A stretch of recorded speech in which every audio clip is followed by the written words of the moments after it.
services is challenging for young people due to certain reasons like lack of accurate and comprehensive information. And then there is also the challenge of some cultural norms and ideology opposition against having the sex talk. This impedes the access to services that could save lives. We can also talk about insufficient data that makes it difficult for policymakers to design efficient solutions together with young people.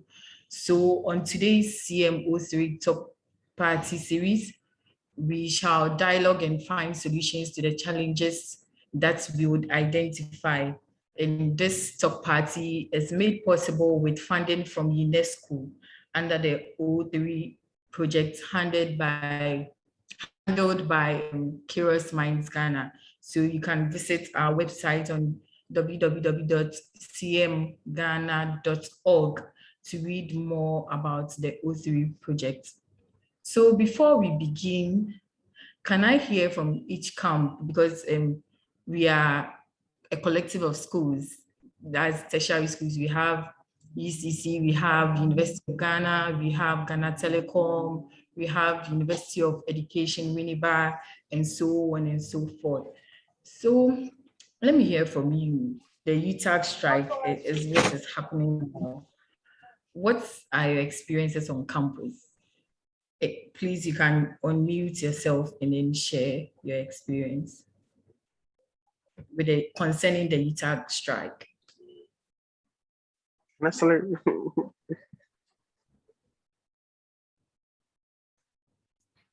Hello, Sandra.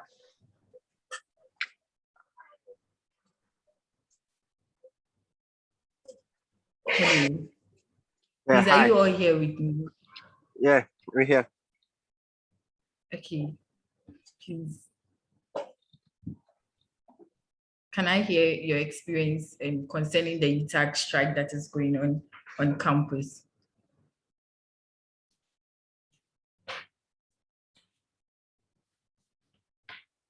Hello, everyone. Hello. Hello. Yeah, yes. Please, I can hear. So at the moment, at the University of Ghana campus, I'm in department, the physics department, and as it is now, I can see that a lot of the lecturers are not in. There are cars that used to be parked around with maybe the number going about 10 or so. There are only like 3 cars around. So it shows that the strike is on and the lecturers are not on campus. Yeah. So is it really affecting your studies? And like, how is the reaction when you got to, when you heard that the teachers will be going on strike? How did you feel? Well, for our studies, first of all, Michael. For our studies, first of all, it's not affecting us that much because we are in revision week. So we are doing our own learning. But the fact that we are writing exams in a week's time and lecturers are not available, we don't know how we are going to proceed with that. So yeah, we are looking forward to them returning very soon so that we can write our papers and graduate hopefully. Yeah. Okay. Thank you very much for sharing what's going on. Desmond from Accra Technical University.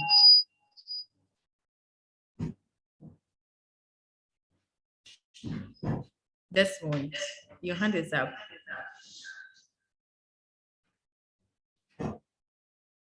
So if Desmond isn't ready, can we have a lady from another school to share the experience?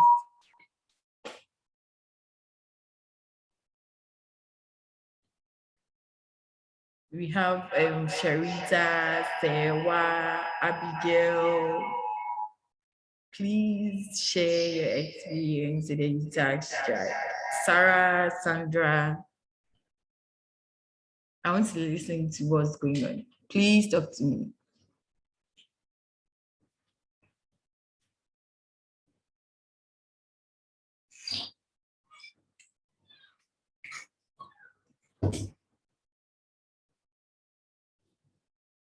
Hello.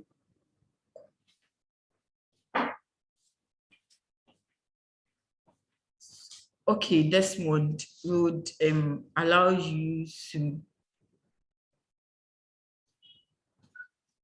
So yeah, Sharita.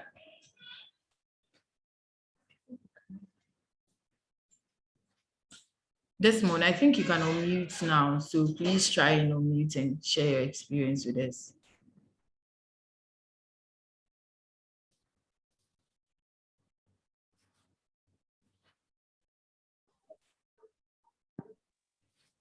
Hello, good afternoon. Hello. Good afternoon. Hello, can you hear me? Mute. Well, it looks like people on the line now.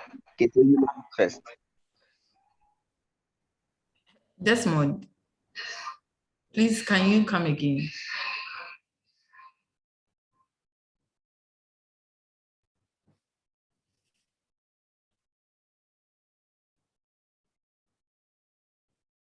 Hello. Yeah, Sharita, if you, yeah, Linda, it's Desmond. Hello, good afternoon, everyone. So, like Nida said, I'm Desmond from Accra Technical University, ATU. Well, currently in ATU, we ain't experiencing any strike as some of the schools are experiencing now. Our lectures come. We are actually in the week of our midterm, so everything is okay with that. But then I don't know if maybe the lectures are waiting for the midterms to be over before they also go on their strike. But for the meantime, you ain't experiencing any strike. Yeah.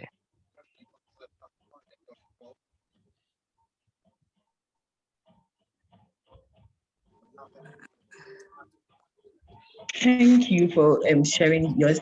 Sharita, I've seen that your hands has been up for some time. Can you also tell us what's going on your campus? Please, good afternoon. Good Yeah. afternoon. Yeah, afternoon. Please, I'm also from ATU, and as Desmond said, there's not really anything like that. We go to school normal, the lectures come and everything is fine. So I don't know. You're not really experiencing anything. So we don't know. Probably maybe they'll wait after the exam or something.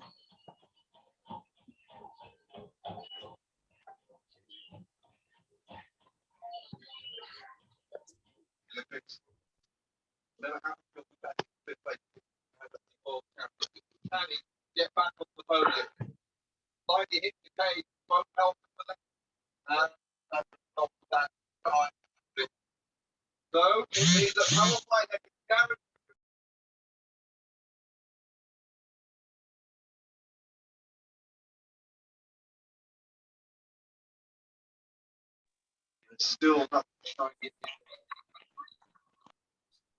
All right, thank you, Sharita, for your submission. I heard you well, but I think I wasn't able to talk at the moment. Thank you for sharing your experience.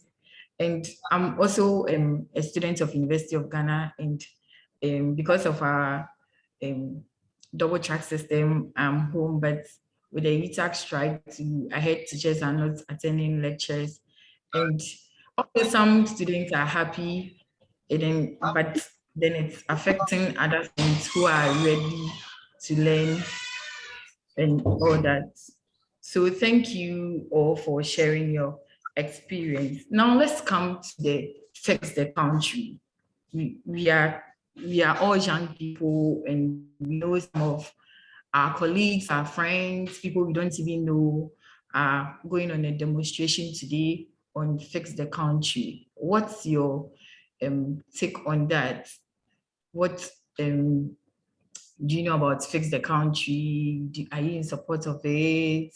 Kindly share your experience with me.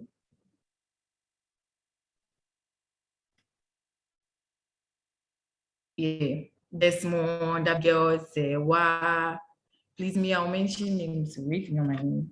Michael, Prince, Bonnie, Yeah, I want to hear you. yeah. I'm here from yeah. Okay. Yeah. So I think I don't think I know I'm in support of the Fix the Country campaign that's going on. Listening to what the campaign seeks to achieve and the issues we are facing as young people in this country.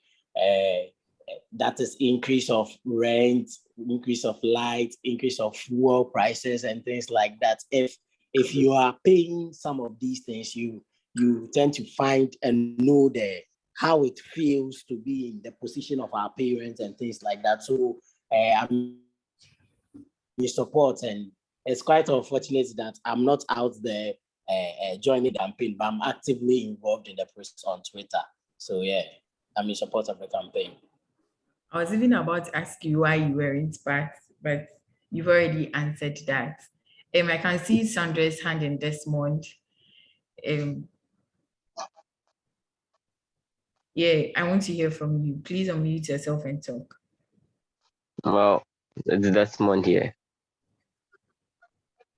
Yeah, we Well, are for listening. me, this Fix the Country, I don't even know what to say. I haven't actually heard anything interesting about it though, but I did have a few questions in mind. But I think um, Prince answered a little of it, saying uh, rent price going up and fuel price and light bill and stuff. Well, one thing I can say about this country is if there's anything that needs to be fixing, it has to start from the top, not the ground. You understand? Okay. Now we all make the argument of fixing our roads, fixing our um water supply, our light issues.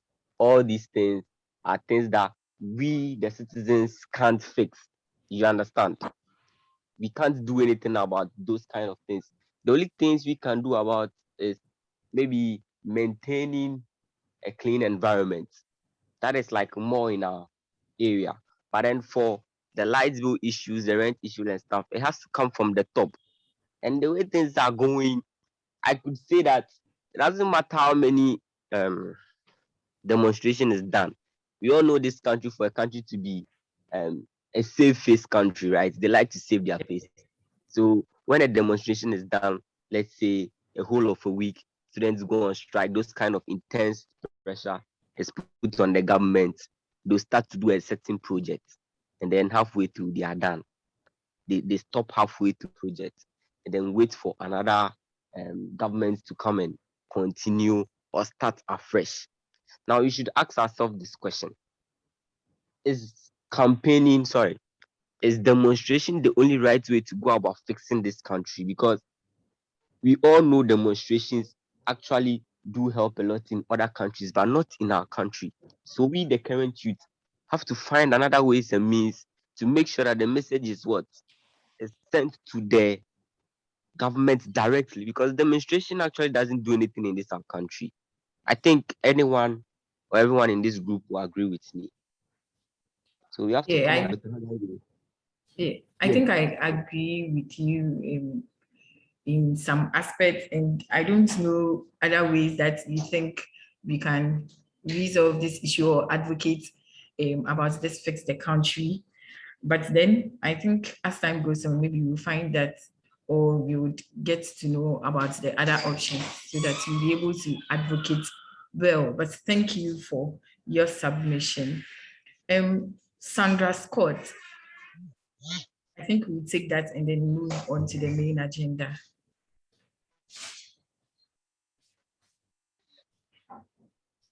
Hello, Sandra.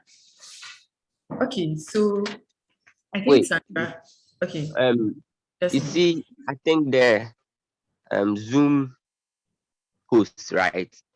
He yeah. gives us the opportunity to stay muted or mute ourselves. But then the time he sends the opportunity, maybe we might not be ready to talk, so we stay muted. And due to that, when it's time to unmute, you can't unmute. So unless the host gives Sandra the permission to unmute before she can unmute. Exactly. Thank you, Desmond. I think she Yeah, has, or he has. about that, the host has enabled everyone to unmute. How is it possible Desmond is able to unmute and mute and others can't? You should be asking You that see, question too. that is because when the opportunity comes, I decided to Amen. unmute them. But some people decided to Amen. stay on mute. So You please, stay you can because unmute. I am asking everybody to unmute now. Just ensure that we do this nicely and not disrupt the session. Thanks. sure. We'll do that. Thank you very much. All right, so Sandra, kindly unmute yourself as well and then make your submission.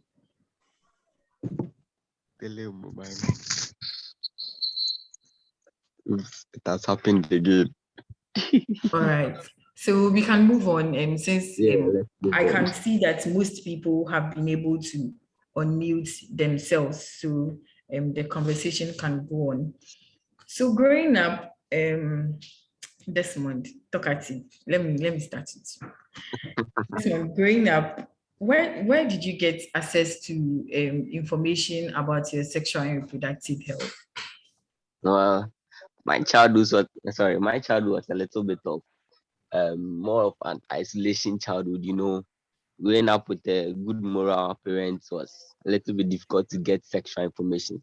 But like you said, I really am a talkative and I like to find out lots of things I don't know. So I would say I got to hear about it from my own classmates I think the first time I heard about sex was in primary 3, if I'm not mistaken. I get to hear from it from some of my classmates in school. Okay. Maybe I thought maybe that's money. You mentioned my name that maybe you got some of the information from me, but if you not give me a shout out, take it like that. Nah, not yet. You've not got to there yet.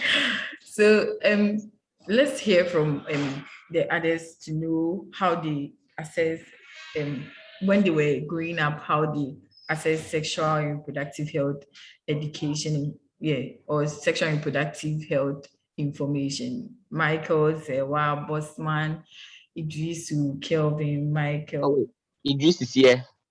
Yes, yeah. So please, you can unmute yourselves and tell us. Hey, Kelvin. Sarah. Okay, so I would say with mine, it was from school, not from my peers, as my colleague said early on that yes, I grew up in an isolated place. My family, they never spoke about such when growing up. So not even with my peers, not at all. So it was in class when the teacher, it's time for sexual reproductive, and then even now and cry, it's not anything. He would just give us surface tension and then that was it. So that was how I assessed my sexual reproductive thing. So you weren't able to tell mommy and daddy about maybe your first menstruation, that's the meaning. You weren't able to tell daddy or mommy about it.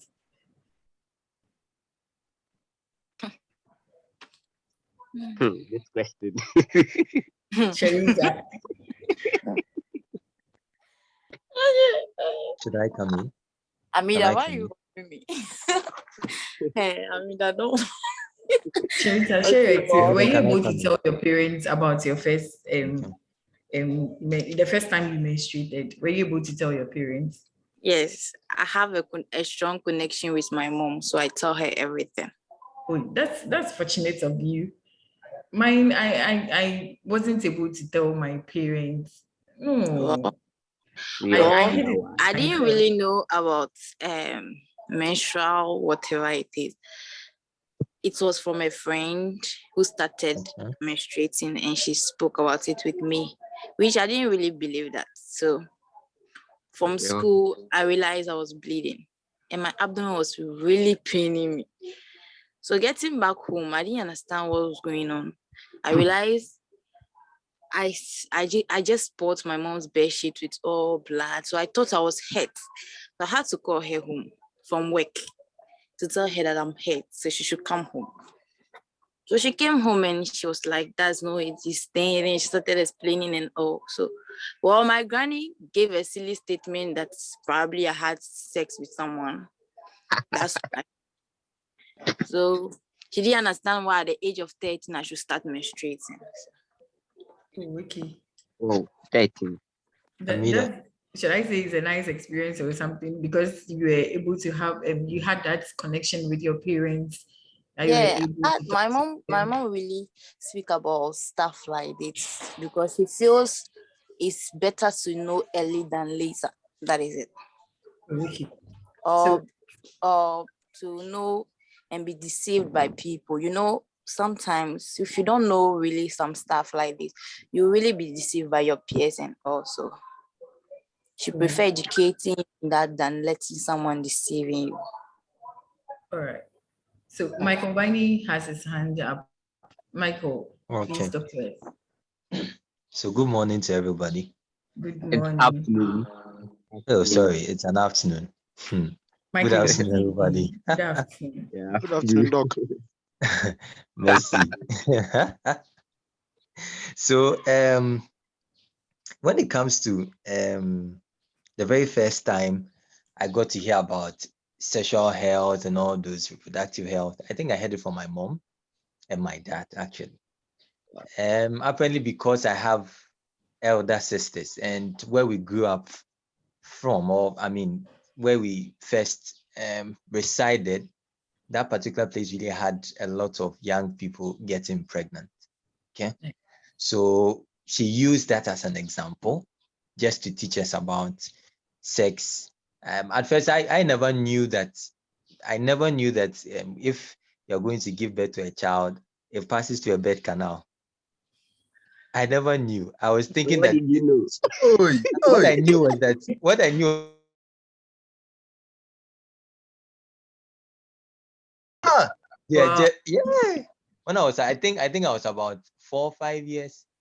So Okay. before 4 to 5 years, that was my thinking up until my mom and my dad spoke about it.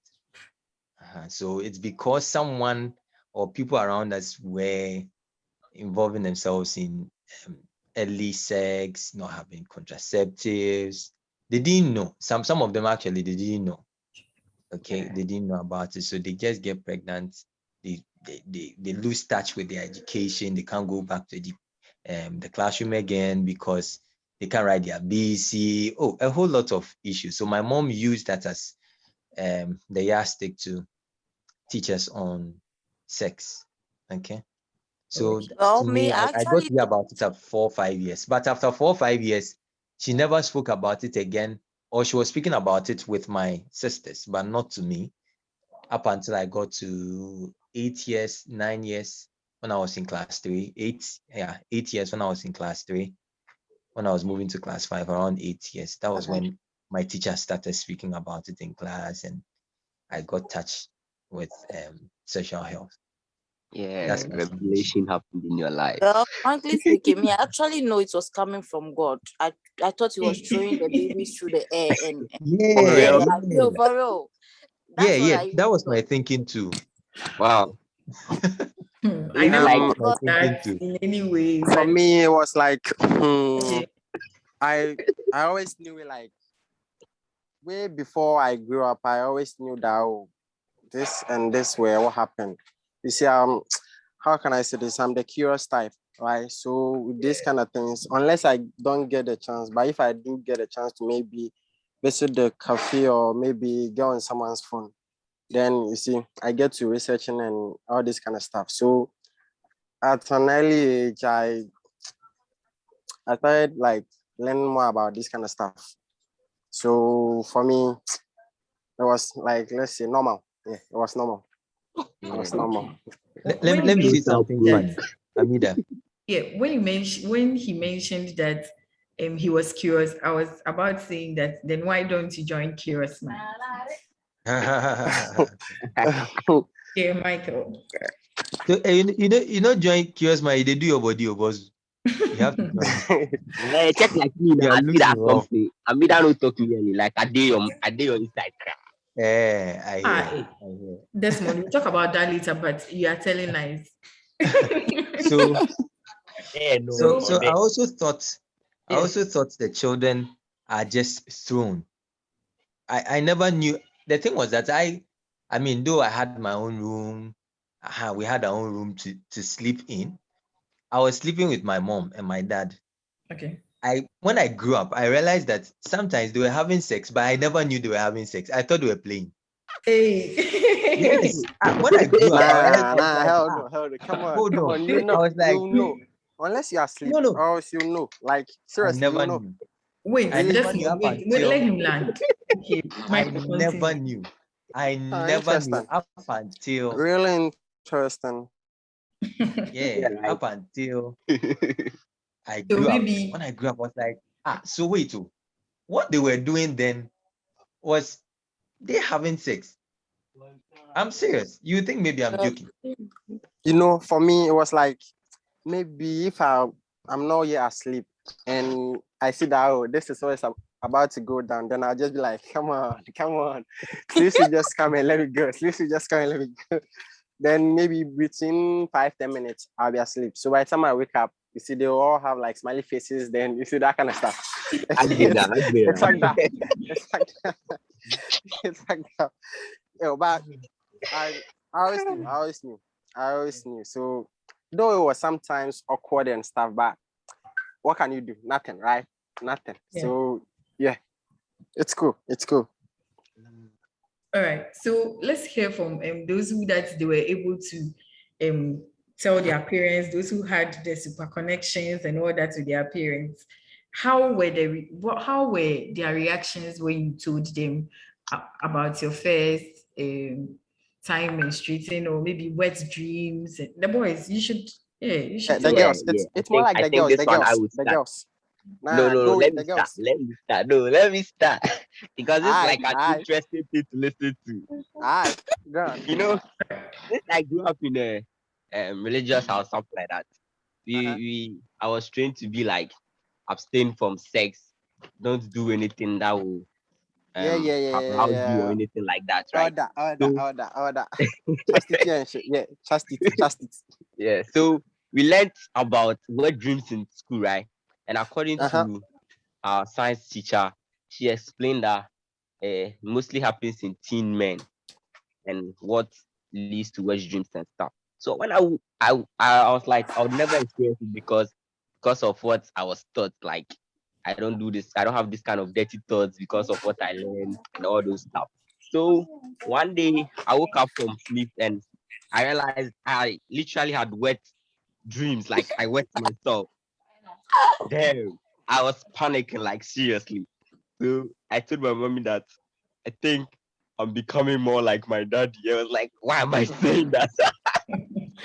And I was like, when I slept and You wake are up, becoming I more like asked my myself, said, oh, that's not what it means by becoming more like daddy. And then she decided to explain what dreams further. So I actually understood what dreams from my parents than from school. It was a very fun experience though. All right. Okay.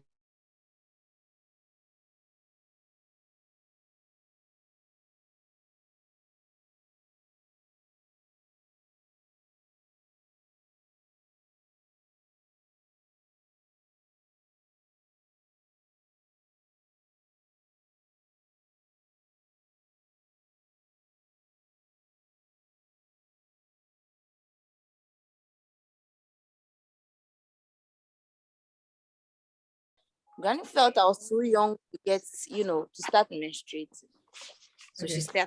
she started talking and gave me, I think tissue or something.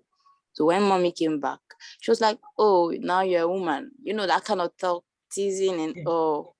And she sent me to the bathroom, taught me how to clean Wow. myself Oh, okay. and bought me a lot of stuff like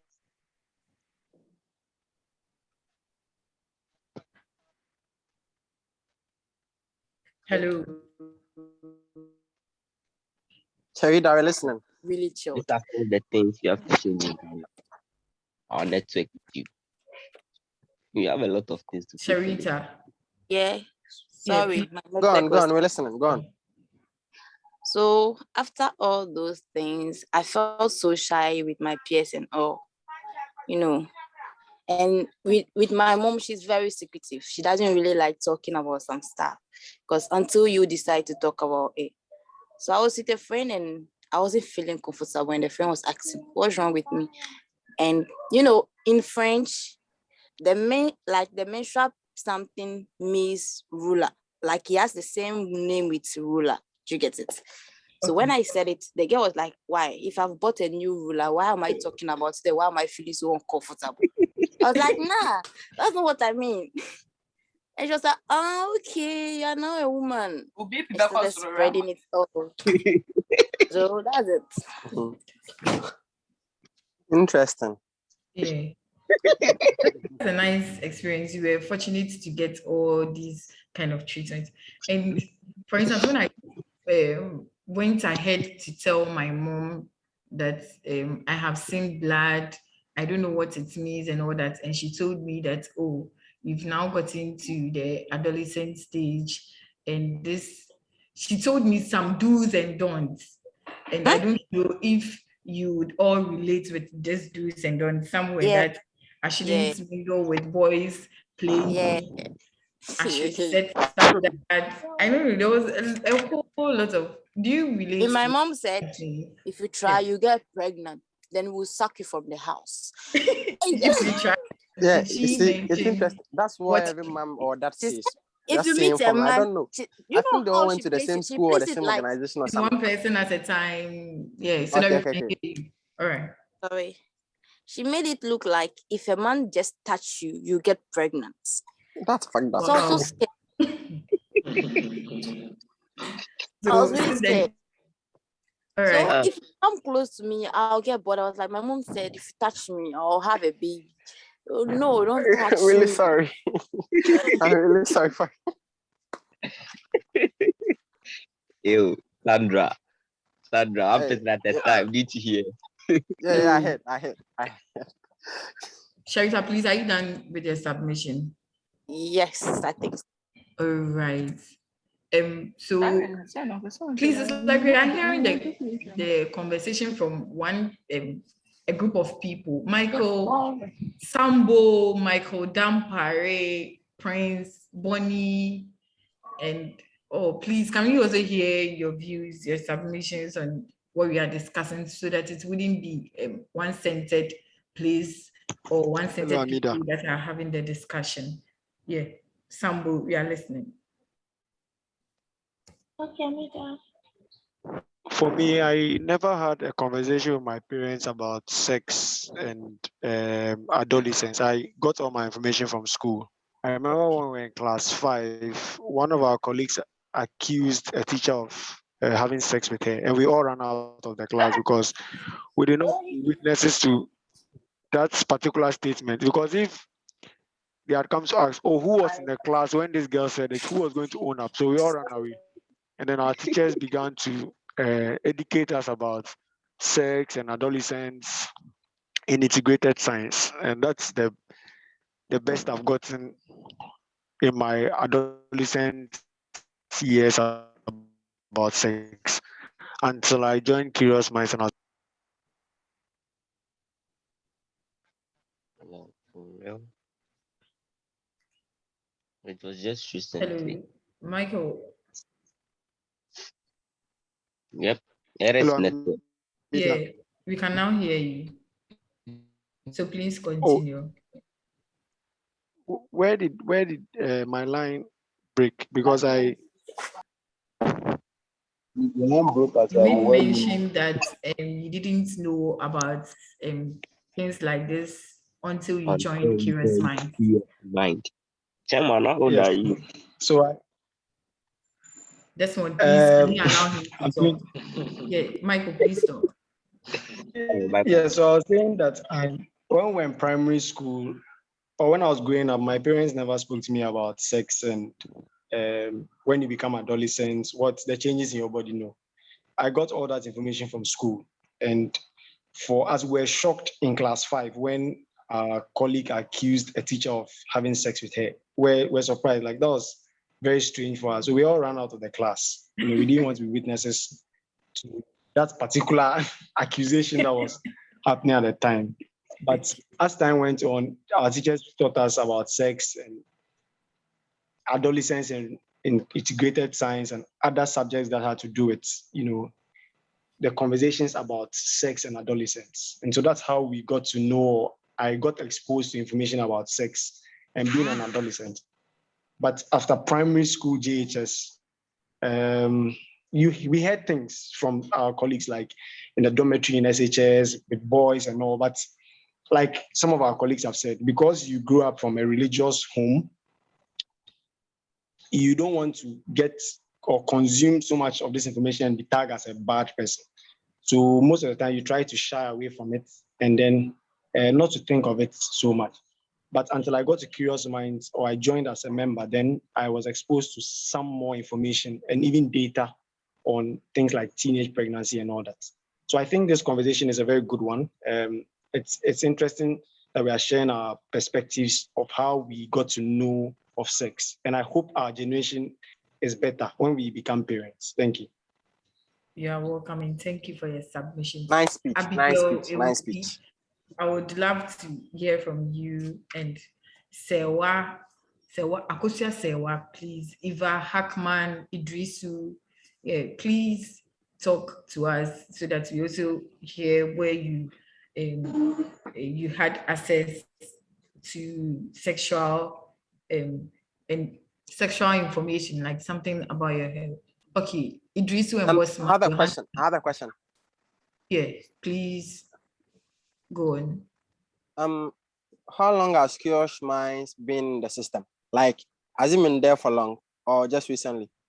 Okay, so Curious Minds has been in existence for the past 25 years, and as Ellie mentioned, you can visit our website on www.cmghana.org to know more about Curious Minds, or you can thanks. to know about it. Idrisu, please unmute yourself and talk. Or Bossman, you can go ahead. Okay, thank you. I think I have to also say my piece. It's very the conversation is very interesting.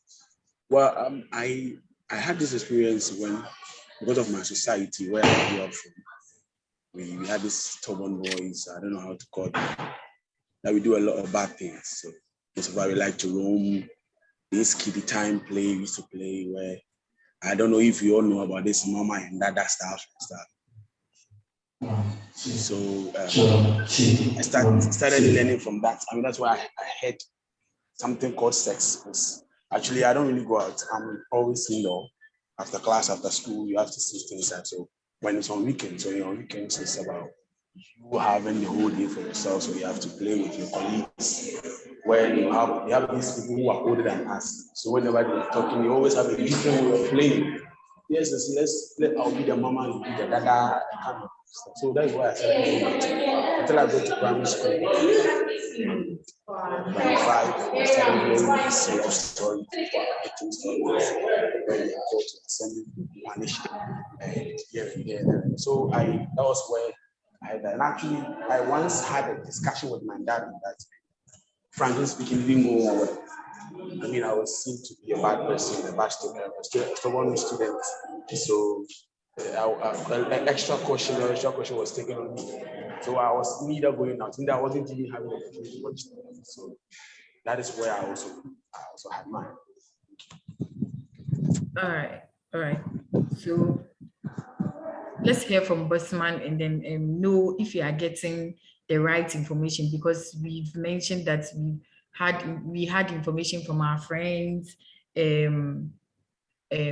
our parents, sometimes books, class, and all that. Bossman, please make your submission so that we can also tackle that.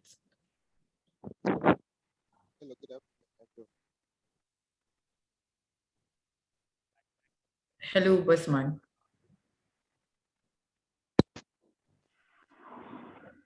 Please. Yeah, Can you hear me? Now, yes. Okay. So I was saying that, like Michael mentioned, some of us, we did not have the privilege of discussing these sensitive issues with our parents or even our family members. And so the basic information we got were from, integrated science and citizenship education. And also we had colleagues and friends who would meet sometimes in school during break times, and then we'd talk about a lot of stuff. We talk about a lot of things, and then issues like this would pop up. And also I was exposed to this sexual education thing through some American movies. I mean, there are a few of us who, while growing up, we would watch some movies and then we would be exposed to these things. Like a movie like Titanic. So Titanic is a very famous movie. Everybody likes Titanic. And watching Titanic doesn't seem like a bad thing at all. But then there are some one or two scenes where where there are some nudity scenes and sexual scenes. There are a lot of movies actually that exposed us to these things. So yeah, that's how I got exposed. Those were very educational movies. Like they were definitely needed. Very, very educational movies. Big ups. Very, very educational movies. Yeah. Yes. Okay. Yeah. So when you were getting this, I remember one time. Yeah, what's money? Hello. Yeah. So, one time I was having a casual conversation with my sister, and she was saying some words that I did not understand until I got to a certain age. Like she said that don't engage yourself in a one night stand. And I was like, what the hell is a one night stand? I don't even know what she's talking about, And so as we grew up gradually, we'll be hearing things that we'll not understand at that moment. But then as we learn, as we broaden our scope, we come to appreciate some of the things that we would hear, and then some of the things that we saw, and then we can finally put it into perspective, and then finally, make something out of it. Yeah. All right. Thank you very much. Wendy, I see your hands up. You want to make a submission. Yeah, Wendy. If you can hear me, you can go on.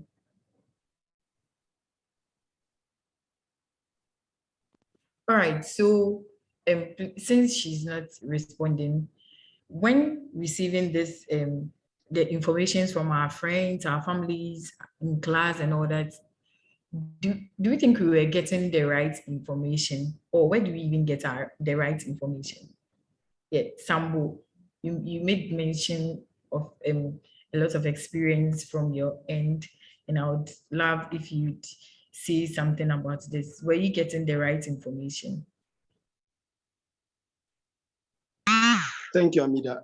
I think it's a recent time I've got to know that the information we received from our friends were very wrong. Most of the time, they helped us know that certain things exist, so that menstruation was something that was real. It existed. Sex was something that was real. It was not like our parents said, if you touch somebody, you get pregnant. No. But the information we got from them was wrong. And it's rather put some curiosity in us to go and try. But growing up, the information we are now getting, because these days the access to information is much more available than when we were young, because now you can just go on your phone, read, and understand certain things for yourself. These days, organizations like Curious Minds and other organizations that deal with young people are advocating better. They come out to have conversations about this. So it's not as scary as it used to be when we were young. But I think that going forward, we should engage young people better. These days, children learn things faster than when we were growing up. You see a 5-year or 4-year-old child, and the thing the child knows, because they sit behind a TV almost every day. You at that age, you didn't know. You were just naive. So for me, I think that the information we had was a bit wrong, but we have been exposed to new information that has changed our mindset. Thank you. All right. So somebody even made mention of we can just go on our phones and access information. Going on our phones to access information, do we get the right information? Since then we were naive to get information, and now we have multiple choice or multiple ways of accessing information. Getting information on the internet, is it always that you get the right information about your sexual health? No, Amida, it's not in every instance that you go online that you get the right information. And my biases here as a student of communication would come to play. These days, everybody puts anything out there on the internet, and even things about sex sells. People read a lot of things about sex and everything that has to do with young people and our development. So the possibility of you getting wrong information online is very high. But that is why, as young people, we must be very cautious when we are even online. There are certain information that when you begin to read, you should begin to ask yourself, is this information right for me? And then you search for right information. And fortunately for us these days, we have organizations like Curious Minds, PPAG, Ghana Health Service. They engage in things that, brings up, or gives you better information. So for me, I would advise my colleagues here and anyone listening that go for right sources of information. Go to places that you can trust their information. Okay. And then ask questions on those platforms. Thank you. All right. Thank you for that submission. It was very good. But last one, you made mention that we should engage young people better. How can we engage young people better? So, that one way or the other, we all interact with our younger siblings, our cousins, our nieces and nephews.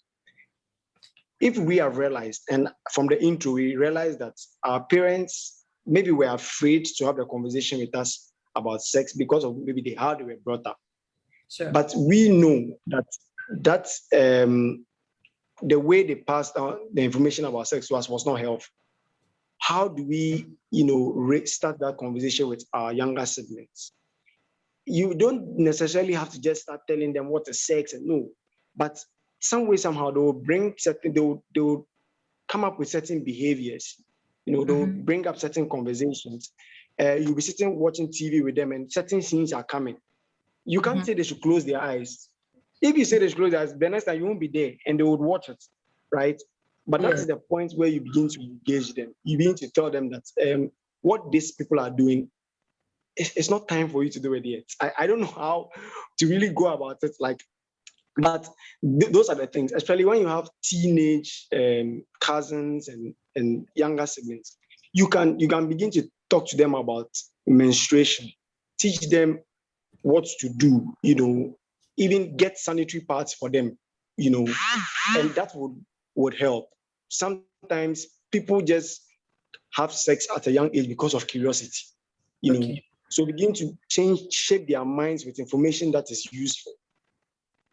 Because sometimes, and to end with this, there are mostly rumors that when you have sex, you not get pain from menstruation. Sure. But that is not the case. You get it. So sometimes when young people are exposed to this, they want to try it and see if they can reduce their pain. But it is our responsibility to educate our younger siblings that some of these conversations that we hear, they are myths and they are misconceptions. Thank you. All right. So, Sambo, thank you very much. I really learned a lot from that. And I know everyone on here picked something out of it. But this is a general question and not only to Sambo. At what age do you think that we should talk about sex to young people? Yeah, I see Hafiz welcome. Abigail, let's hear from the ladies too. Adiza, I can see you on here. Abigail, Sewa, Wendy, please let's hear from you as well. At what age do you think that we should talk about sex to young people? You see, for me.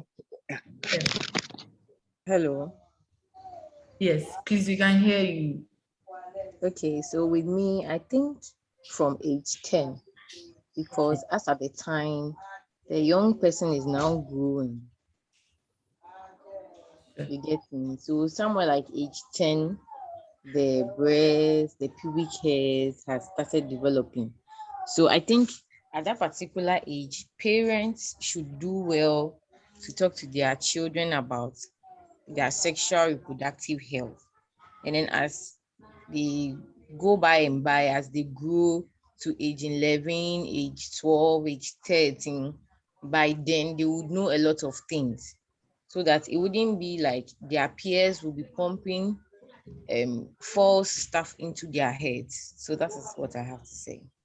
Okay, so if you just joined, this is Curious Minds O3 Talk Party series, and this is the first edition, and we are talking about accessing reproductive health information. So as we are talking about right now, we are looking at what age can young people be talked to, or young people access information about sex. Yeah.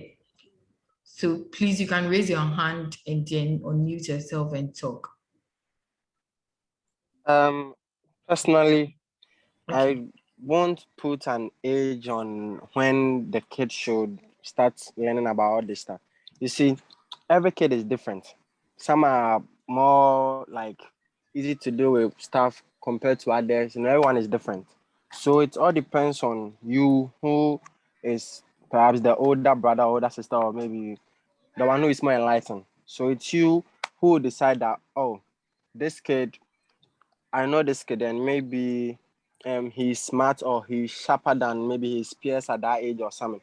So it's all up to you to decide, okay, I think with this kid, if I start learn them in on this kind of stuff, it's okay. It's just I won't necessarily put an age or when to start educating them on this kind of stuff. So it all depends on you and the kid, how you know the kid and that kind of stuff. That's my Yeah, thank you, Sandra. Wendy, I can see your hand up. At what age do you think young people should be taught about sex can be talked to young people about? Yeah. We can hear you. Please go on.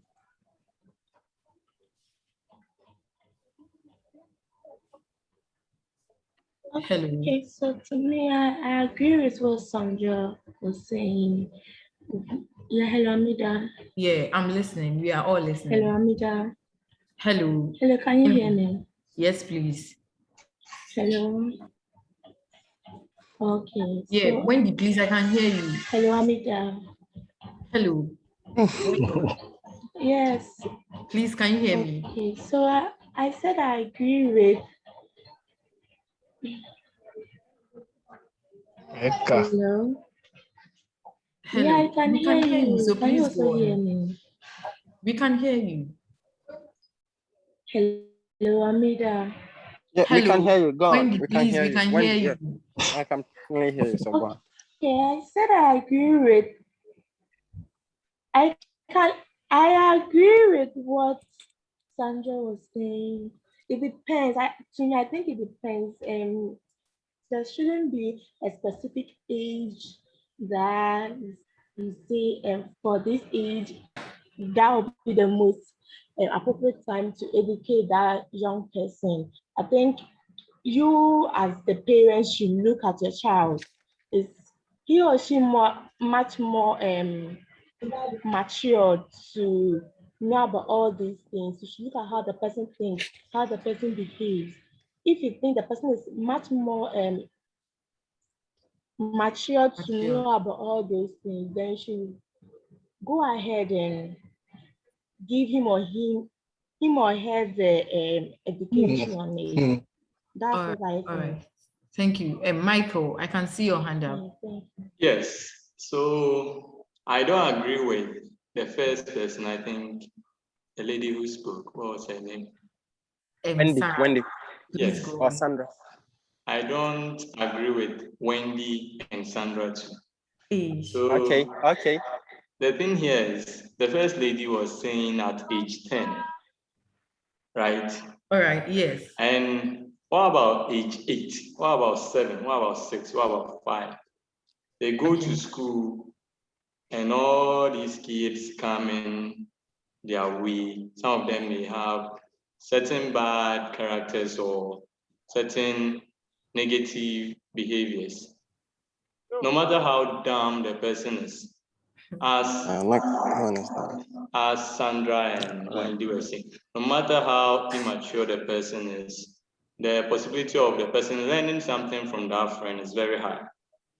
If you had taught the kid about this reproductive health thing before the person went to school, hearing negative things from the friends, the person will come back to you for clearance, usually. But if you do not teach them at an early age and you are expecting them to be matured before, it could be very problematic in the sense that they go to school, you are thinking they're not matured enough to talk about it, but then their friends in school and things are all talking about it. So I don't agree with them being mature, you looking at your child for maturity signs before talking to the person about it. And I don't also agree with the age 10. Well, I can also say mine, but then putting an age on when as and when to talk to a child isn't really a good thing to. Maybe early ages, 5, 6, 7, I don't know. But that's my submission. Okay, so based on everyone's submission, I think we can agree that we need to assess a child's age appropriateness and then educate and inform them about the sexual health as needed. And okay, Michael Sambo spoke about accessing information on the internet and other sources. Do you know about any youth-friendly corners? This is a question to everyone. Do we know about any youth-friendly corners? Have you come across one, or have you heard about anyone, or personally, have you visited one? Yeah, Michael Baini, I can see your hand up. Okay, so when it comes to the aging, the only thing that comes to mind is, why are we doing the sexual education? The only reason that comes to mind is that we want to try and limit, number one, teenage pregnancies. Number two, to limit STIs. The one that stands out for me, because I'm really, when it comes to population,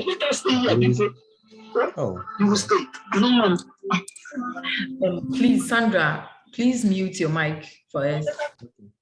So when it comes to population growth, I'm really concerned because of where we are.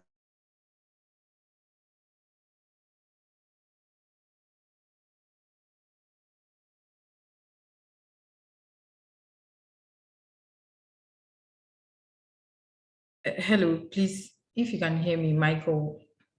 By I was asking if we know about youth-friendly corners personally, or maybe if you've heard about one, what youth-friendly centers or corners are. So please, you can unmute your mic and tell us if you know about youth-friendly corners.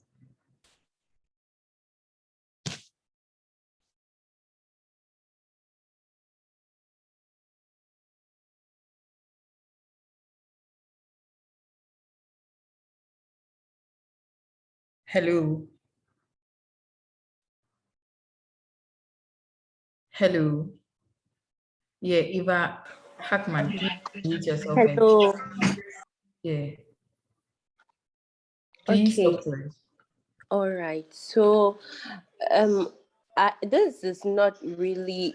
It's not more like Curious Minds or PPAG that you can just work there anytime. But it's an organization, and that was where I learned most of the things pertaining to sexual health. So it's comfort, and fortunately, there is this platform that has been created by one of our officials, that is Time with Sally, where you can connect with her. Then anything that you have pertaining to sexual health or any other issue that maybe you can't discuss with a third party that is closer to you, or your friend can't give you the right information that you need, you can just discuss it with her, and she's going to give you a very good solution, or she can help you out with whatever thing that you are facing. So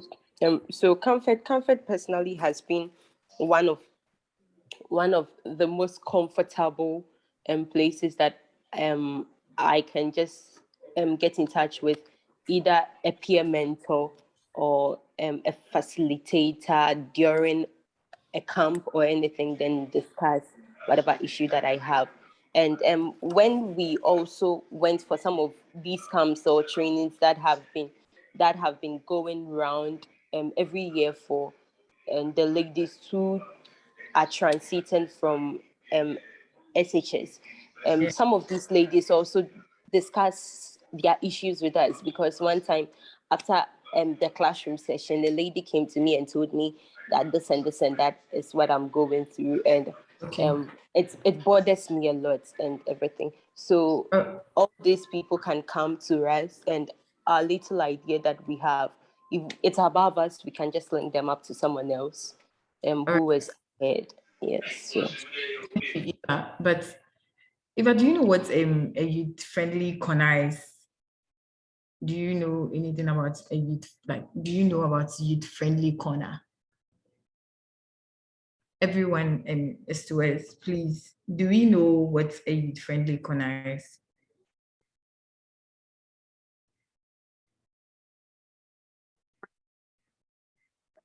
So Michael Tesedoku, please, can you tell us what a youth-friendly corner is? Because I'm sure you have more knowledge about it. Please unmute yourself and then talk to us.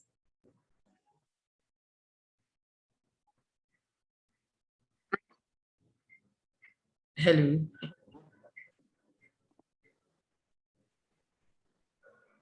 Hello, Londona, please, can you hear me? It seems you were muted, but... Yeah, I can hear you. Yeah. So please tell us what a youth-friendly corner is. Youth-friendly corner. Oh, first, pardon me for my bedroom voice. Okay. I'm cold, be like that. All right, so it's a provision by especially government-owned health institutions like municipal hospitals and district hospitals, where a special place is set aside, a special unit is set aside for young people to access SRH services, counseling, guidance, everything encapsulated in reproductive health.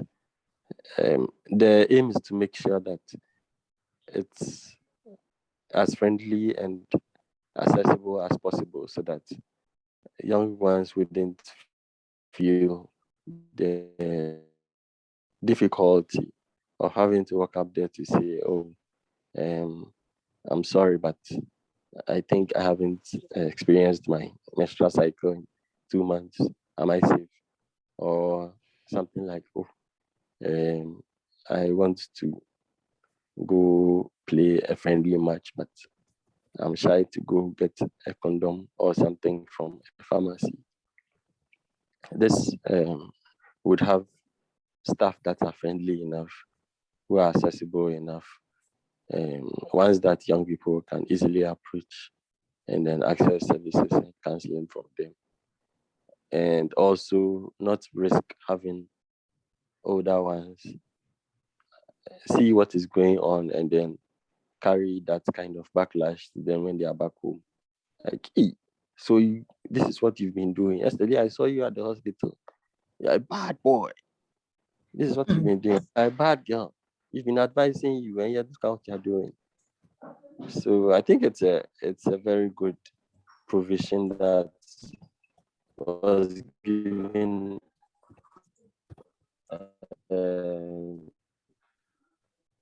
much thought. I hope you can hear me still. It's given much thought, and if it's well implemented, it will help young people increasingly have confidence in health facilities where they can access reproductive health services. Thank you. All right. Thank you, Londona, for telling us what a youth-friendly center is. Personally, I've heard of youth-friendly centers, but I don't know of anyone. Maybe I know the name, but I've not visited one. That is what I want to say. I've not visited a youth-friendly center. This throws the question to everyone. Have you personally visited a youth-friendly center before? How was the experience when you visited the youth-friendly center? So please, if you are able to unmute yourself, please do so, or you can type your submission in the comment section and then I'll read it out to everyone.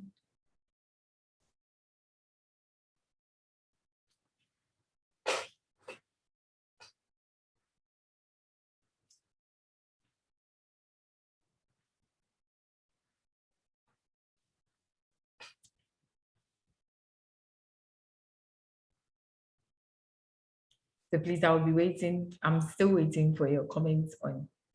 Okay, so Michael says, I know a youth-friendly center in Community 1. So Michael, please, have you visited the community youth-friendly center before? And if you did, what was the experience?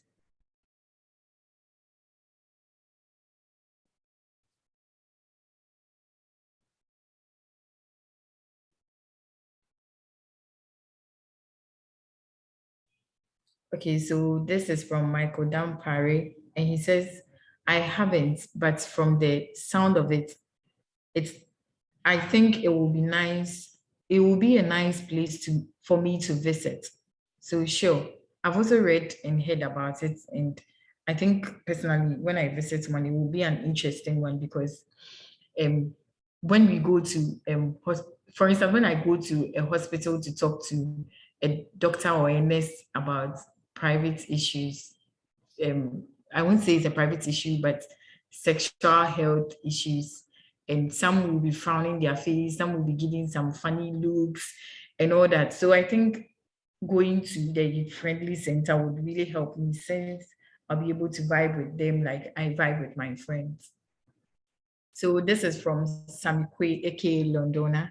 He says that sadly haven't been able to access one or even seen any yet.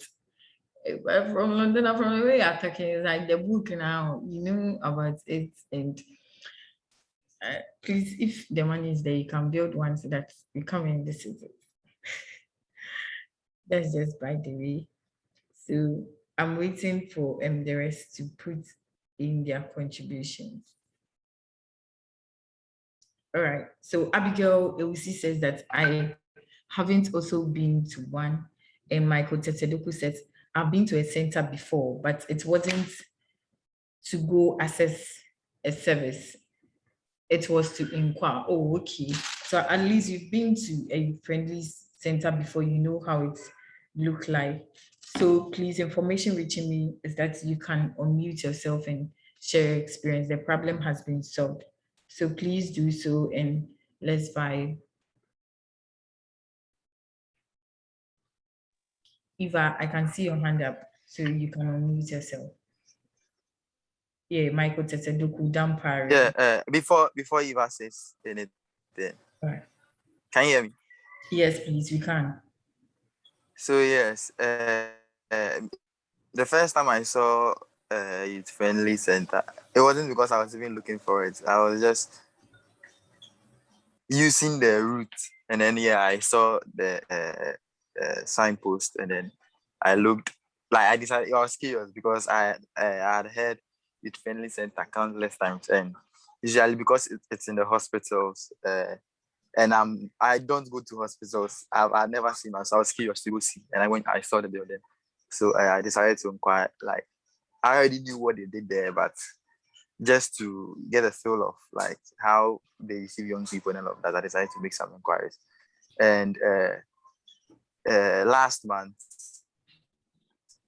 also, I don't know, but sometimes you think they are very common, but they are not that common that like you think, because sometimes you think because youth friendly center is an initiative by the Ghana Health Service, and they rolled it out. They've been rolling it out for a couple of years now, so it will be more common. But when you go to even the municipal hospitals, you go to the regional hospitals, they are not really, I don't know, maybe because it's the regional and municipal that big, so that's why they are not there as much. They are not there in the form of a youth development center, though. Like, it will be under a certain department, but it's not a whole center on its own.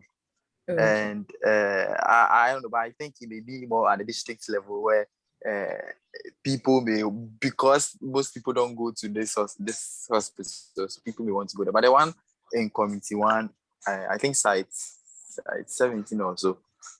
Yeah, it's not attached to any hospital. It's just a center on its own in the community, not necessarily in the community, but like the outskirts of the community a bit. So yeah, that's it. Okay. So thank you for sharing your experience. And as we are all tertiary students, let me ask, are we able to get sex education on campus? If yes, how? If no, why or how? So let's hear from you. The ladies, you are letting the men do over, they are not doing overtaking, but it's like the voices are more from the males. The females, please do something. Yeah, Eva, your hand is up. Oh, okay. So for me, I don't know, on campus, you don't normally get most people coming out and saying I'm organizing programs for sexual health or anything of a sort. But sometimes my church, on some occasions, we do talk about it. And sometimes too, you would get some church events that are going to talk about that. So I think that is a plus, because now the religious institution is seeing the change that is happening in this dispensation. And most information that I receive is when I go for camps or when I go for seminars with comfort camps. That one, we basically talk about sexual health and reproduction during almost all our camp activities. There is a one day that is set aside that we would have a session that we are going to talk about sexual health and reproduction. So most of the information that I know about sexual health is basically coming from some of these camps that I attend and some of my church programs that is being organized. So yes. Okay, so do you, beyond going to camps, trainings, workshop and all that, do you get information on campus, like from friends or maybe some? So on campus, if you need information, the career and guidance counseling office is always open. I've personally been there, but it wasn't on the basis of getting information about sexual health. I was just going there because sometimes they need volunteers to help them there. So, but if you go there at all times, and even my department, social work department, some of our lecturers, they recommend us to come into them anytime that we are facing an issue. And these lecturers are also counselors, and they are going to keep every information that you give to them very confidential. Yes. So you are safe when you go there. And most of the people that I talk to, some have been there, and they do say they gained some of the solutions that they needed to some of their problems. I can't probe them, ask them, was it about sex or anything, but I know most of the issues they face will be in that line. All right. Thank you for telling us for that submission. Let's hear from our friends from other campuses too. Do you hear or do you get sex education on campus?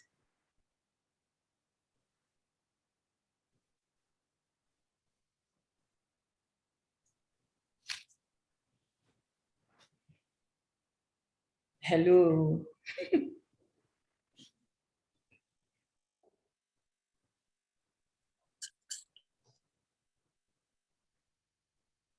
Hello, please, can you hear me? Hello. Hello. Yes, yes, you can. I can hear. I don't know about the others. Okay. I can hear you too. Yeah. So please, are you able to get sex education or information about sex on campus? Well, I haven't actually seeked for that, but then I'm aware that the career and counseling department is always available for individuals looking for that.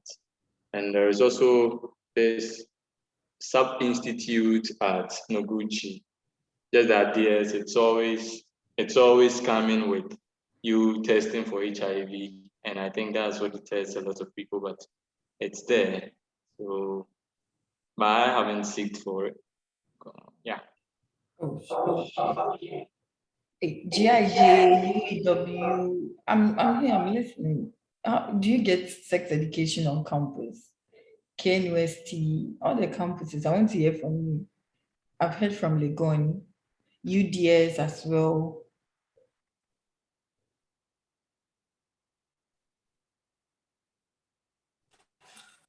Well, since no one is talking, I think let me say something.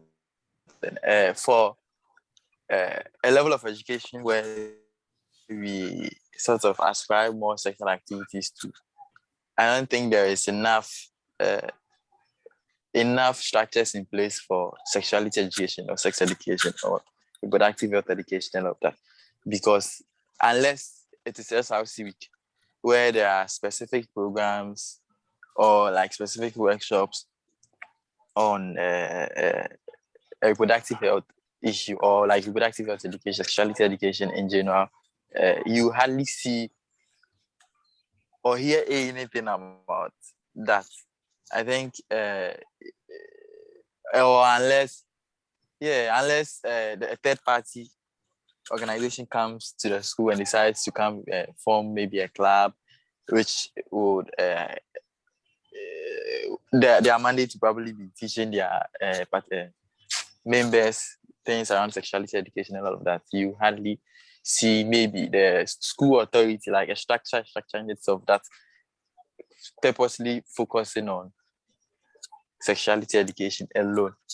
And I think even the counseling unit, there are lots of issues with our counseling unit. So that ordinarily, as young people, we wouldn't even go there for sexuality or sex-related problems and all of that. That's why I think it's important that we also go the extra mile to educate ourselves, because education never stops. You may know something today, but the things are constantly changing. You have to keep updating it regularly to make sure your information does not become outdated, because most of us probably started with sexuality education or sex education. We started with the parts of the reproductive health reproductive organs and integrated science and all of that. But gradually you realize that once you start growing, and of course the regular adolescence changes, the broadening of hips, the growth of pubic hair, all of those stuff. But once you start growing, you realize that you need to learn more. That is why, and of course, like Michael Sambo said earlier, so we tend to resort to the internet, and most of the times we just go and Google it, and Google is like garbage in, garbage out. Like whatever is put there, that is what, when you search for it, you see it. So and that does not necessarily mean it's credible information. That is why there are certain websites that you purposely for information on reproductive health, and it's I think I forgot. I don't readily have them in mind, but yeah, I would find out and share it in the chat box right now. Okay. So you made mention of departments in charge of sexual health, and then Michael made mention of a particular one that is the career and counseling department. Do we really even have them in our schools apart from Michael mentioning? Let's hear from other campuses. Do you have something like career and counseling departments in your schools? We have a lot of campuses here. Please, let's hear from you. Kindly unmute yourselves, or please drop your submissions in the comment section so that I read it out.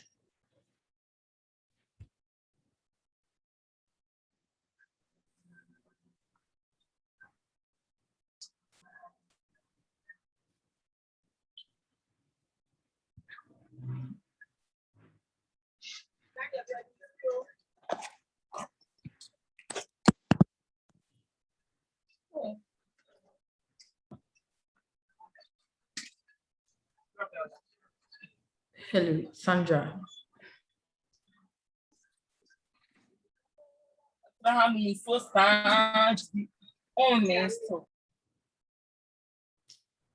Hello, Amida. Yeah. Yes, so Cecil here. Okay. I didn't know about counseling unit on the GIJ campus until recently when there was an appointment. So as we speak, we have somebody that can be engaged on the issues of health too, I believe, because it is general. And usually these departments only engage you on issues of academia and then maybe career. But when it comes to sexual and reproductive health, we all know it isn't everybody, or it isn't just everybody who can help with information in that regard. The person must be adequately trained and equipped in order to assist without judging the student or leaking such information. And the person needs to appropriately refer the young person or student where need be. So I would say that we need to take that department seriously. And if institutions can help out, what they can do is put aside some funds to appropriately train the professionals or personnel in these departments, so that whenever somebody comes here with reproductive health related issues, they can also speak and guide them to get service where need be, or give them sound counseling to help them make informed decisions. Thanks. All right. Thank you, Cecil, for sharing in your views or submission about what's going on your campus concerning the career and counseling department. So other campuses can also share this, as University of Ghana and GIG, Ghana Institute of Journalism, has. And so Sharita from Accra Technical University posted that yes, but I have never been there, as in they have the career and counseling department, but she has never been there. So you come to the question why. But before then, Michael Tetedoku has posted, as Ellie mentioned, he said that he would find and put it in the comment box, some sites that we can access right sexual health information. So one is findmymethod.org. Everyone, please, you can visit the comment section and then see it there, findmymethod.org, and savetochoose.org, save and then the to choose.org. So this is not a personal question to Sharita. Most of us, including myself, I have never been to the career and counseling department in my school before, but then I know they have one. I just went, I remember I went there once, not because I wanted to go and seek for guidance and counseling, but to go for my internship letter that I had paid for. So I don't know. For personally, I have trust issues. That the why I have not been to my school's career and counseling department. I have trust issues with people. I personally think that maybe if I go to them and I talk to them about my issue, somebody might hear or other stuff. Yeah. So I think that is why I have not visited my school's career and counseling department before. So please, you can unmute yourself or write in the comment section why you've never attended your school's career and guidance or counseling department. And if you have, what was the experience like?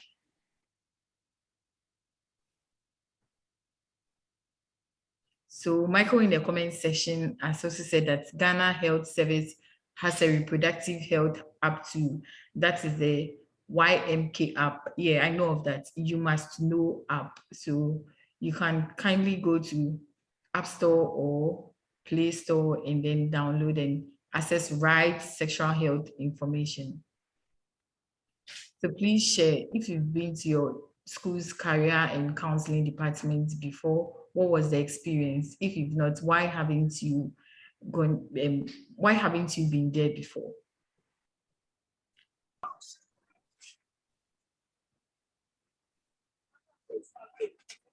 Yeah, Michael.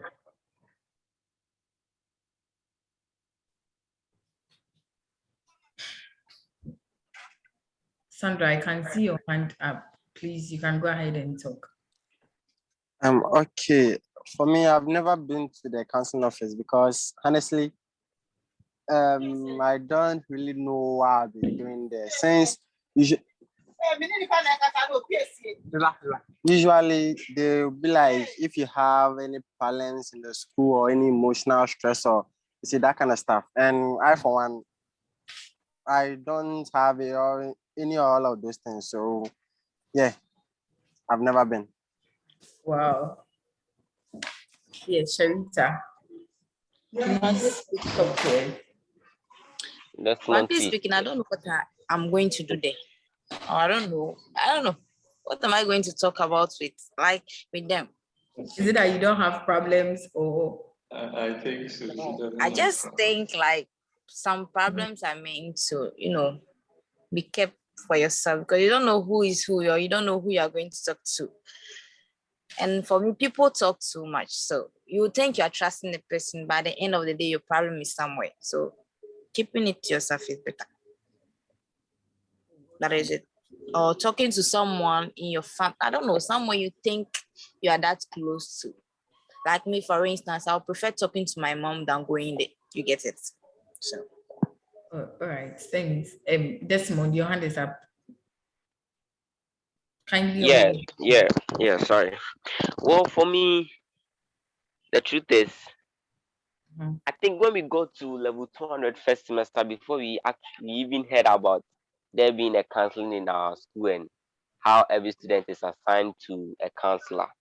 But I don't actually know where the council office is, so I haven't been there before.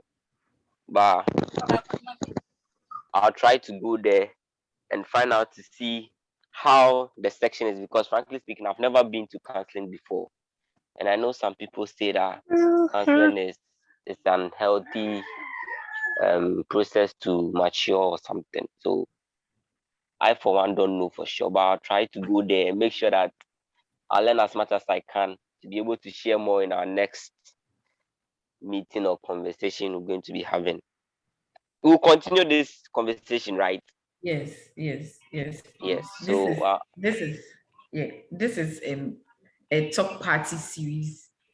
O3 project is a project. So since it's a series, you'll be coming away with more interesting topic under reproductive health and others. Yeah. okay. So I'll go there and find out how things work there, so that I'll be able to share my opinion the next time we meet. All right. So Abigail says, well, I have never been there before. Why because I personally haven't encountered peculiar problem. Oh, all right. So, oh, I understand. Michael, please, I can see your hand up. Yeah, so I think my issue is also with Abigail's own. I don't think I've encountered any problem to be able to or to go to the counseling department. Yeah, I haven't experienced anything out of the ordinary. Yeah. Okay. So I think it has been a great platform for um, each and every one of us to share their view. Question. Okay. Yes, ma'am. Please, I wanted to find out something. Now, Okay. okay, my friends saying they've not encountered anything for them to be able to go there. I just want to find out something. Do you actually have to be facing a problem or something before you be able to go for counseling, or you can go for counseling without facing any problem? That is something I wanted to find out. Okay. Cecil, please, can you answer that for us? Okay, so Yes. You don't necessarily have to face a problem before you go there. Sometimes you can visit the facility to help a friend out because they may not be able to visit the place and talk to the person in charge of the facility themselves, even though it is always ideal or best that the people step in there themselves. But you don't wait for problems to happen before you go there. Probably something happened to your friend and you would want to know how to navigate that path when you reach that point. A lot of students are unable to focus and study because of heartbreaks. A lot of us are unable, we don't even know how to break up with people we do not want to continue relationships with. So these are some of the things we can discuss with the people in that department ahead of time. You don't wait for things to happen before you address them. Once you are armed with the requisite knowledge and skills, when the situation presents itself, you can make informed decisions. So please, I would use this opportunity to encourage us all to make good use of the limited resources available to us. Occasionally visit the campus's counseling unit, engage them. Based on your interactions with them, you can even identify the needs of that facility. Maybe the person in charge is rude or unfriendly. Maybe when you entered, it didn't look friendly at all. Maybe there was no seat there for you. There are things you can identify. And then based on that, we can work together to address these challenges. Basically, this is what I can say to that question. But you don't have to wait for things to go wrong before you go and look for solutions. Thanks. okay, thank you, sir. So Desmond, I hope he has answered your question. So I can see Eva and Abigail's hand up. Please, can you unmute yourself and ask your questions or your final submission? Oh, okay. So, mine is not a question, but it's a submission that is in line with, I think, what someone said concerning some of these people might not keep your information that you've given to them confidential. They might what do we call it, disclose it to a third party. That is very untrue. I think that is a misconception that is going around pertaining to some of these people, their line of work. One thing is my little knowledge that I have received from maybe the course that I read is that before you can even practice in some of these sectors or some of these fields, you would need to sign a deal of confidentiality, or you would need to uphold confidentiality. That is a core value that you should have.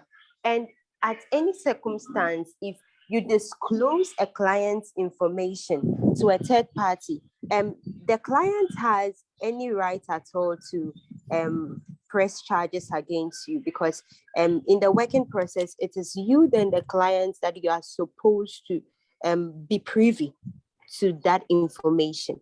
And some of these people that you would go to, they won't disclose the information out. A lot of people are not seeking the assistance that they need in terms of counseling, and all in the name of the person might disclose the information to a third party. No, they don't do that.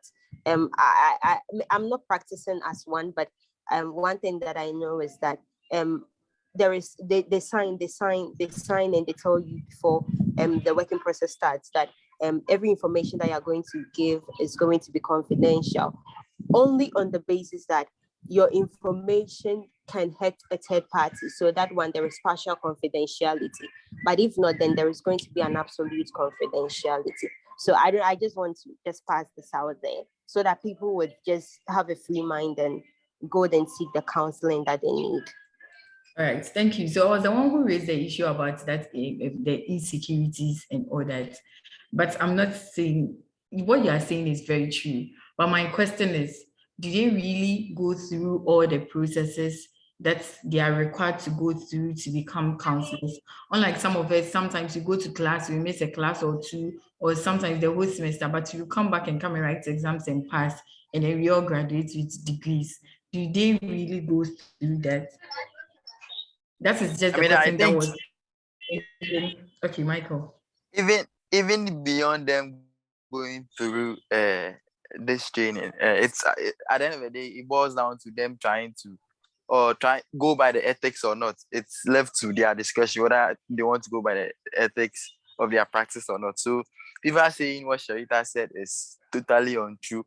I would disagree with that, because at the end of the day, even in our institutions, how sure are we that these are trained counselors, these are trained psychologists? We've been in schools, those of us who were in certain secondary schools where there was no counselor and the teacher had to just play the role of a counselor. At the end of the day, because they are not professionals, they would not act as professionals. And we can't, I don't think there's any research to back that every counselor or every professional or every trained counselor would go by their ethics like they're supposed to. So because it is left to their discretion, and people not having trust in them, I think it goes beyond the perception that they will tell a third party and all of that. Ideally, I mean, would you just go and talk to a stranger, tell them things you wouldn't even say to someone you know? Oh, no. Even my friends. You wouldn't. So I think, good. So it boils down to how we are supposed to, as a people, create a trust in this system. Even as a people, we think you don't have to go to a therapist. You don't have to go to a counselor. It makes you look, it means you're weak.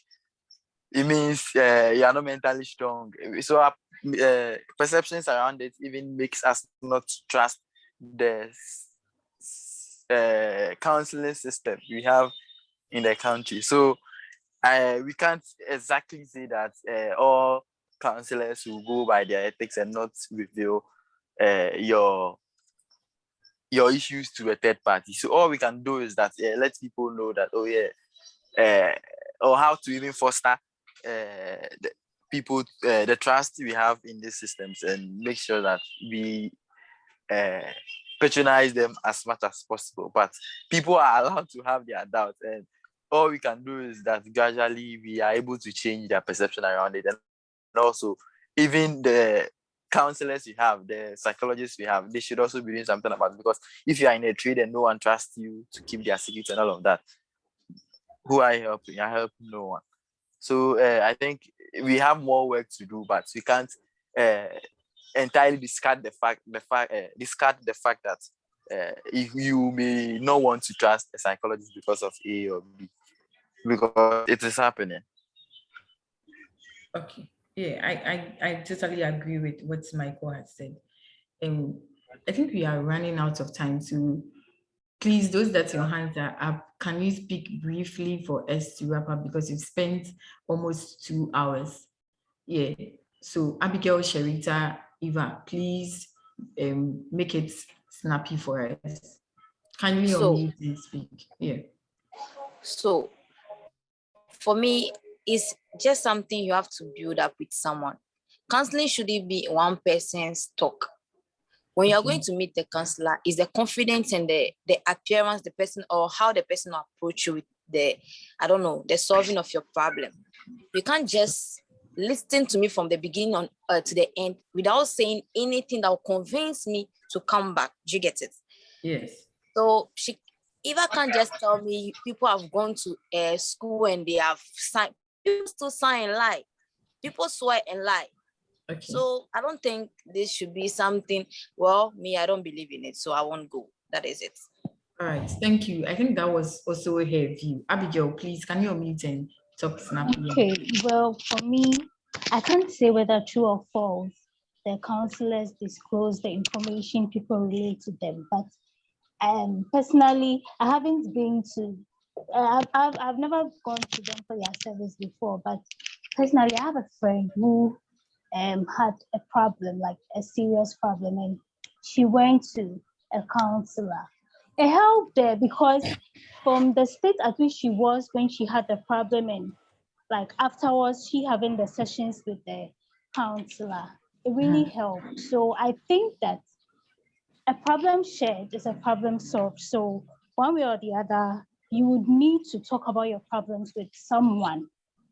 And yes, of course, it boils down to it, and if you can trust the person or not. But it's good. It's generally good, very good for you to talk about your problems with someone. It helps a lot. All Well, right. that's all I can add to it. Thank you very much. I want to say a big thank you to everyone for making time to join us, to join this conversation and participate actively in it.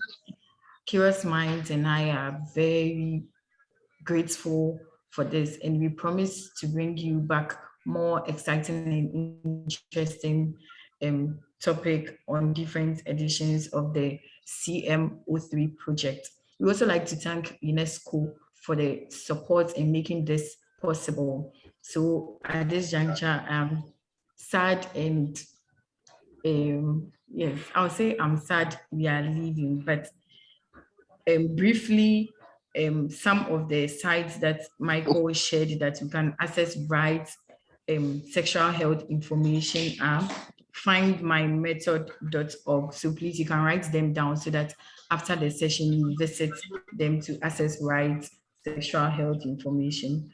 So we have findmymethod.org, safetochoose.org, srhr.org, and then you must know app, that's the YMK app. And Eva made mention of the Mayo Clinic online too. You can check them out as well. Thank you to everyone for making this possible. And at this juncture, I say goodbye and have a fruitful and productive week. Thank you all. Bye. Bye. Nice knowing you all.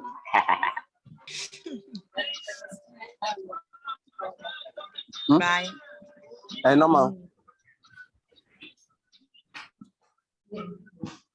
You guys are invited actually.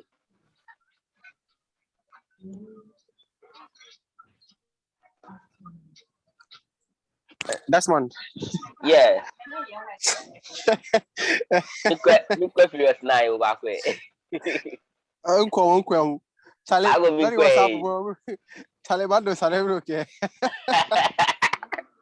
We're going to be now. My dear baby, catch me. Very few. Yo, Mida. Charlie, Desmond. Desmond. Yeah, thanks for the reflection, entertainment. How do you call this? Event, right? It was fun. If I knew it was this fun, I would have been joining Curious Mind like the immediate like came out from my mother's womb. I've nice. tried bringing you to Curious Mind so many times, but you don't. Really? Yes. Really?